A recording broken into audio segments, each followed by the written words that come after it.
Merci de nous retrouver sur infolive.tv. Voici les titres de ce lundi 16 juin. Israël et la Syrie vont bientôt organiser des discussions directes avec une possible rencontre le mois prochain entre le Premier ministre israélien et le président syrien, Bachar Assad. Shalom Turgeman, conseiller diplomatique en chef d'Ehud Olmert, a indiqué devant des diplomates étrangers que les discussions qui ont été conduites via la médiation turque pourraient bientôt entrer dans une nouvelle phase.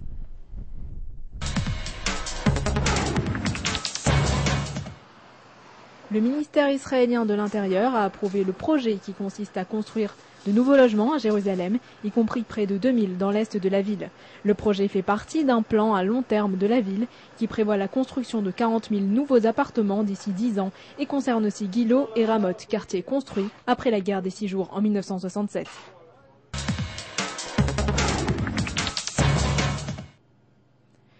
Le Conseil fédéral semble avoir ordonné trop tard la destruction de documents sensibles dans le cadre de l'affaire de contrebande de matériel nucléaire. Selon un ancien inspecteur de l'AIEA, il est possible qu'il ait déjà été vendu à un régime les plus dangereux tels que la Libye ou l'Iran. Ces documents contenaient des détails pour la fabrication d'une nouvelle sorte d'explosif nucléaire permettant d'équiper des missiles balistiques. La décision de déplacer toutes les nouvelles recrues de la base militaire de Zikim a été prise ce dimanche par l'armée israélienne et devrait être appliquée d'ici quelques mois. Cette initiative n'a, selon le responsable de Tsahal, aucun lien avec les tirs de roquettes tirés depuis la bande de Gaza. Rappelons que cette base militaire avait été victime d'une attaque de roquettes l'an dernier qui avait fait 67 blessés.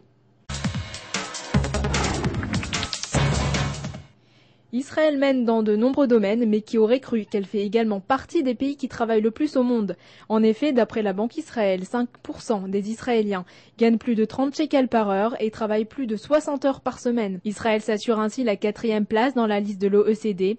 Elle se fait devancer par la Corée du Sud, le Japon et le Mexique. C'est la fin de ce flash. Merci de nous avoir suivis.